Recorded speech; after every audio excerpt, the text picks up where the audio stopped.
Good morning class 5. Welcome to your science online class. We have already started the chapter force work energy. As I have told you, the chapter is a quite long one. So today we are at the second part of the chapter, and today we will start off with different types of forces. Now before that we have learned that force is a type of pull or push which is applied on object, and with the help of force we can do different things. And what are the effect of force? We have learned that with the help of force we can move one thing.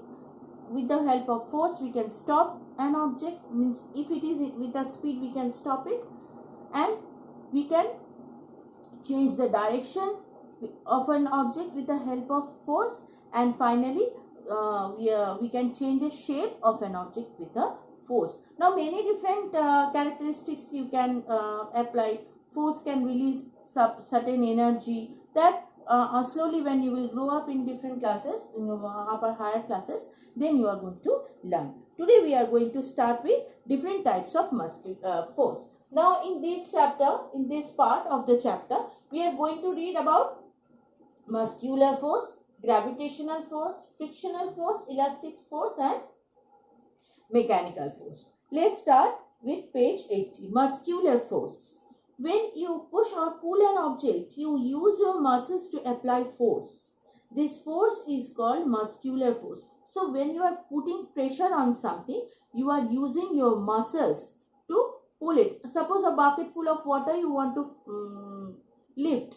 That is where you are applying your muscular force. You see muscular force to open a door, move a table, write on your notebook and so on. So whatever we are doing with our hand or leg, we are doing it with the help of, even we have already read in the second unit chapters that we are moving this jaw with the help of muscles, and the lower jaw is not connected with the upper one. That is why we are able to move. Now this movement is also a muscular movement. So when and where we are using our muscles to move, it is called muscular force.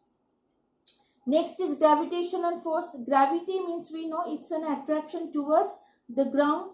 Whenever we lift something, it will ultimately fall on the floor, isn't it? But in moon, what happens? If you release it on the air, it will start floating, because in moon there is no gravitational force.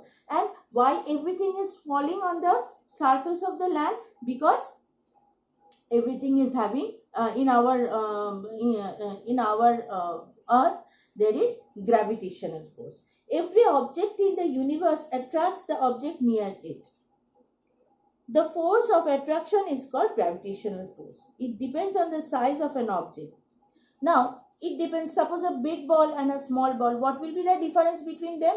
A big ball will come first, and a lighter ball, it will take a lot of time to come back if you lift it up like this, isn't it? So it depends on the, and as it is being attracted by the ground, it is falling on the ground. This attraction towards universe is called gravitational force. Have you seen how a ball that is thrown up falls back on the earth? It is the gravity that pulls objects towards the earth and keeps them from flying away into space. So if why the gas balloon used to, if we release it in the gas, it used to float, because inside the gas there is some gas which is lighter than the earth, and that is lighter than the atmosphere, and thus it used to float on the atmosphere. Now as the whatever thing you are lifting up, it is ultimately falling on the ground. That is due to the gravity or gravitational force. Next is frictional force. Have you seen what happens with a toy car is pushed? So if you push a car, what will happen? Just a minute.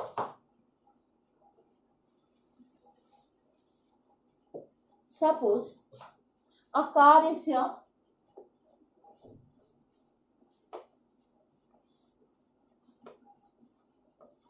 and with your hand you are pushing it. Okay, with your hand you are pushing.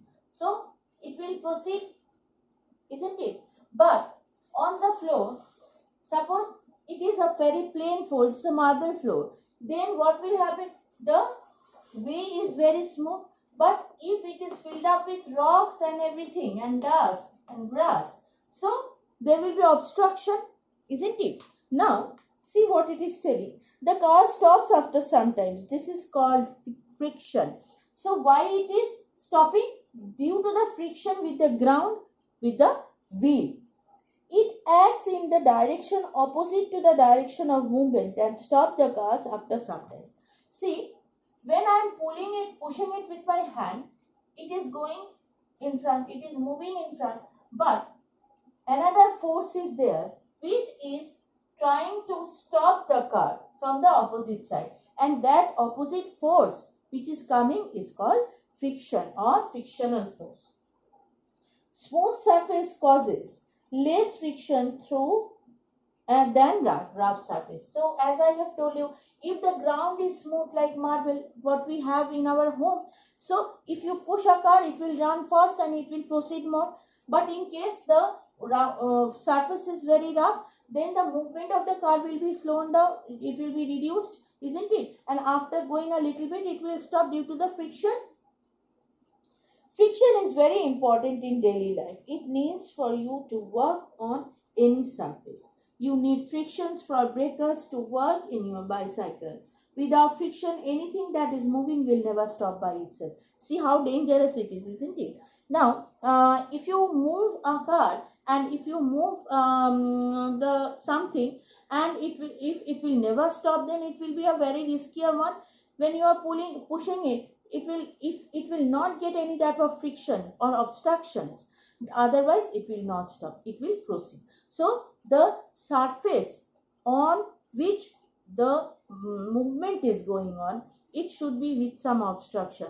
It is helpful to our everyday life. We are using the brake with the help of friction. We are stopping some object which is moving from one place to the other. So if there is no friction, then what would have happened? Then the entire moving thing will continue its speed and it will have continue the same way of running. It will never stop. So it is a very dangerous one.